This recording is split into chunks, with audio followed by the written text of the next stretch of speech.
طرح سے کیا پڑھا جاتا ہے, کس طرح سے روح انسانی جسم میں آتی ہے, اور کیا ہر باڈی ایکسیپٹیبل ہوتی ہے, ہر بندہ بلا سکتا ہے اس کو؟ روح نہیں آتی, یہ بھی کنسیپٹ میں کلیئر کر دوں. جب انسان مر گیا نا اس کے بعد اس کی روح عالم ارواح میں چلی جاتی ہے. صرف احادیث میں ملتا ہے کہ شب جمعہ یعنی کہ جمعرات کی رات روحیں اپنے گھروں میں جاتی ہیں, دیکھتی ہیں کہ ہماری فیملی والے کیا احصال ثواب کے لیے کوئی ختم یا کوئی کسی کو کھانا کھلا رہے ہیں, کچھ بھی ہم احصال ثواب کر رہے ہیں, بس وہ دیکھ کے چلی جاتی ہیں. اس کے علاوہ روح کچھ بھی نہیں کرتی.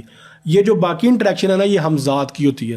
اکثر آپ نے دیکھا ہوگا لوگوں کے والدین مر جاتے ہیں, دادا دادی مرتے ہیں, بڑا کوئی کلوز ریلیشن شپ جس کی ڈیتھ ہو جائے تو اس کے جو ضرورت کی چیزیں ہوتی ہیں, اس کے جوتا, اس کی کنگھی, اس کا بستر, اس کے کپڑے سنبھال کے رکھ لیے جاتے ہیں. یہ غلط ہے.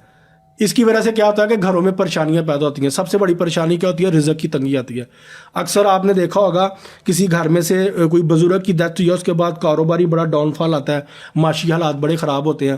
وہ لوگ یہ کہتے ہیں کہ جی وہ ماں باپ تھے, بزرگ تھے, ان کی برکتیں تھیں, وہ چلے گئے, ان کی برکتیں چلے گی, وہ جاتی ہیں ڈیفینیٹلی. لیکن سب سے بڑی غلطی ہم کیا کر رہے ہوتے ہیں, ہم نے ان کا روم ویسے ہی سیٹ رکھا ہوتا ہے, ادھر سے ایک چیز نہیں ہلاتے. ان کا تت برش, ان کی کنگھی, ان کے جوتے, ان کا ٹاول, ان کا پلو کور, ایک ایک چیز ویسے پڑی رہتی ہے. وہ کیا ہوتا ہے کہ وہ جو ہمزاد ہوتا ہے نا وہ اس کمرے میں رہتا ہے, پھر ہمزاد ان چیزوں کے ساتھ اٹیچ رہتا ہے, وہ پھر آپ کے لیے معاملات خراب کرتا ہے. گھر میں پیرانارمل ایکٹیویٹیز بھی شروع ہو جائیں گی.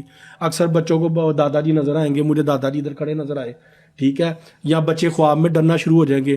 گھر کے اندر رات کو بیٹھے بیٹھے لائٹیں آن آف ہوں گی, دروازے کھٹکیں گے, اس طرح کی چیزیں پھر شروع ہو جاتی ہیں. یہ بھی ہمارے یہاں پہ بہت زیادہ لوگ غلطی کرتے ہیں, پیار میں کرتے ہیں, لیکن لوگوں کو انفارمیشن نہیں ہے, شعور نہیں ہے, اس وجہ سے وہ بیچارے پریشانی کا شکار ہوتے ہیں پھر. اچھا, یہاں پر آپ نے بتایا کہ ہمذات جو ہے وہ کنیکٹ ہو جاتا ہے دوبارہ سے اس کے ساتھ, تو ہمذات واپس نہیں جاتا, وہ دنیا میں ہی رہے گا؟ ہاں جی, ہمذات جو ہے نا ہمارے یہاں پہ کچھ فقہ ایسے ہیں جن میں کچھ ایسے ریچولز ہیں کہ جب آپ مردے کو دفناتے ہو اس کے ساتھ ہمذات کو دفن کر سکتے ہیں, زیادہ تر میں نہیں ہے, ٹھیک ہے. تو ہمذات جو ہے وہ قبرستانوں میں بھٹکتے ہیں.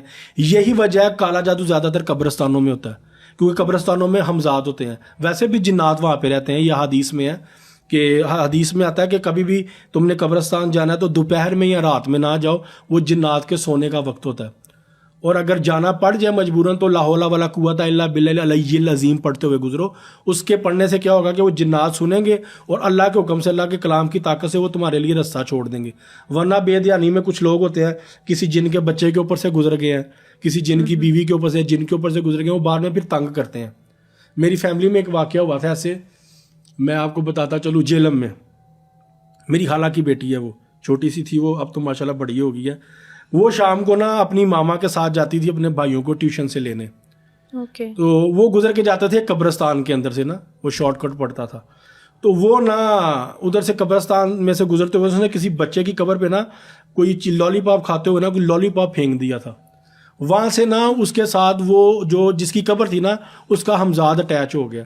مجھے آج بھی یاد ہے کہ وہ جب لاہور آئی ہمارے گھر تو دیوار کی طرف اشارہ کر کے کہتی ہے وہ لفیفہ مجھے نظر آ رہی ہے, لفیفہ نام لے کے نا وہ کہہ رہی تھی. تو وہ پھر جب سارا پتہ کیا, ڈائگنوز کیا, تو پتہ چلا کہ وہ قبر پہ پھینک کے آئی تھی, اس بچی کا ہمذات اس کا دوست بن گیا تھا.